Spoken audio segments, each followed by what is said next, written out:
Halo para bos, balik lagi sama Mimin Bisnis di channel Ngurus Bisnis.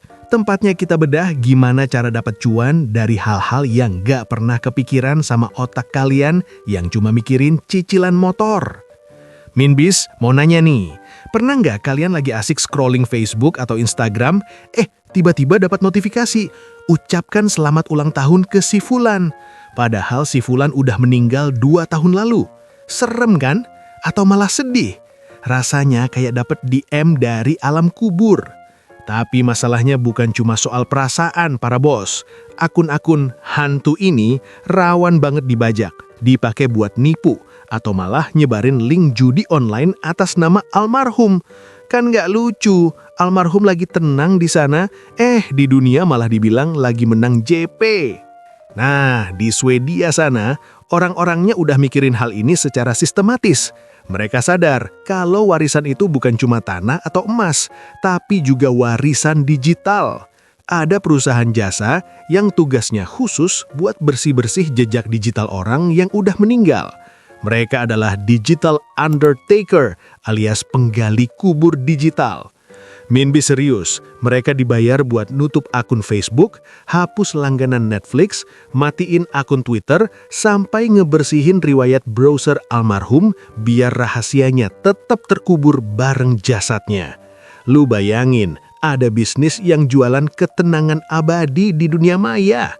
Di video kali ini, Minbis bakal bedah habis. Gimana cara kerja detektif digital ini? Kenapa keluarga di Swedia rela bayar jutaan buat hapus akun medsos dorang? Dan yang paling penting, kalau para bos buka jasa penghapus aib digital di Indonesia, kira-kira laku nggak? Atau malah lu yang dituduh main dukun digital?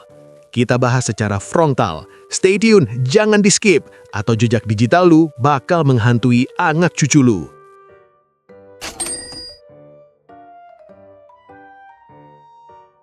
Oke, para bos, mari kita bedah gimana cara mainnya. Di Swedia, ada perusahaan kayak Signy atau Aftercloud yang beneran jadi algojo digital. Mereka nggak cuma jualan jasa hapus akun, tapi mereka jualan administrasi kematian modern. Lu harus tahu, di Eropa itu birokrasi digitalnya ketat banget. Gak bisa lu cuma lapor ke Mark Zuckerberg bilang, "Bang, temen gue meninggal, hapus dong akunnya." Gak bakal didengar. Minbis kasih tahu ya, tantangan terbesarnya adalah password. Bayangin, lu punya saudara meninggal, tapi HP-nya dikunci, emailnya nggak tahu, akun bank digitalnya misterius. Nah, jasa ini punya tim legal dan teknis yang legalitasnya diakui buat ngurus ke Google, Apple, atau Facebook untuk minta akses ahli waris. Mereka yang urus akte kematian digital sampai semua jejak itu hilang atau diubah jadi akun kenangan, memorialized account. Sekarang kita bicara angka. Tarifnya, di Swedia, orang bisa bayar ratusan sampai ribuan krona alias jutaan rupiah buat paket pembersihan total. Kenapa mereka rela bayar? Karena mereka nggak mau data almarhum disalahgunakan buat identity theft alias pencurian identitas. Di dunia maya, data orang mati itu target empuk buat para hacker karena nggak ada yang jagain.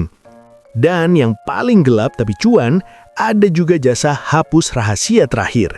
Kadang ada orang yang sebelum meninggal udah pesen, "Nanti kalau gue lewat, tolong hapus riwayat browser gue ya, jangan sampai bini gue tahu gue sering lihat apa." Nah, perusahaan ini jadi pemegang amanah paling setia.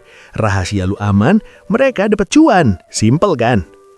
Kenapa bisnis ini laku di Swedia? Karena masyarakatnya sangat digital savvy dan menghargai privasi tingkat tinggi. Mereka nganggap jejak digital itu kayak rumah. Kalau orangnya udah nggak ada, ya harus diberesin, biar nggak jadi rongsokan digital yang ngerugiin keluarga.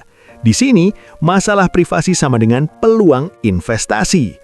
Pelajarannya buat para bos, bisnis masa depan itu nggak harus jualan barang fisik. Jualan jasa ketenangan pikiran lewat pengurusan data itu marginnya gede banget, karena modalnya cuma skill teknis dan pemahaman hukum. Lu jadi penyelamat reputasi orang di akhirat digital.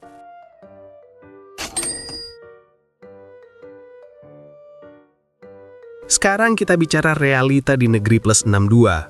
Kalau para bos nekat buka jasa penghapus jejak digital orang meninggal di Indonesia, nasibnya gimana? Jawaban Minbis, ini adalah pasar raksasa yang belum ada pemainnya.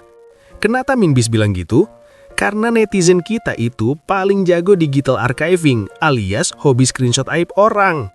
Bayangin kalau ada tokoh publik atau orang biasa meninggal, tiba-tiba cuitan jadulnya yang aneh-aneh diangkat lagi sama akun gosip. Kan kasihan keluarga yang ditinggalkan, harus nanggung malu pas lagi berduka. Di sini, jasa lu hadir sebagai perisai kehormatan keluarga. Masalahnya cuma satu, orang Indonesia itu rata-rata gaptek administrasi. Banyak yang nggak tahu kalau akun almarhum bisa ditutup resmi. Biasanya cuma dibiarin aja sampai dibajak tukang kacamata atau admin judi slot. Nah, kalau para bos bisa jualan jasa paket Husnul Khotimah digital yang ngurusin penutupan akun medsos sampai penghapusan data pinjol almarhum, wah itu solutif banget. Kuncinya adalah edukasi dan kepercayaan. Lu jangan jualan kayak hacker gelap. Lu harus tampil profesional, punya badan hukum, dan kerja bareng sama kantor pengacara. Lu jualan ketenangan warisan. Orang kaya di Jakarta bakal rela bayar mahal supaya nama baik keluarga mereka tetap bersih di Google Search selamanya. Kesimpulannya, jejak digital itu abadi kalau nggak ada yang hapus. Dan di dunia bisnis, kematian plus data sama dengan cuan abadi. Sekian bedah bisnis dari Minbis hari ini. Jangan lupa like, komen, lu mau akun apa yang dihapus duluan kalau lu lewat, dan pastinya subscribe biar hidup lu nggak berantakan di dunia nyata maupun maya. Minbis pamit, salam sukses, jangan lupa hapus riwayat browser sekarang juga.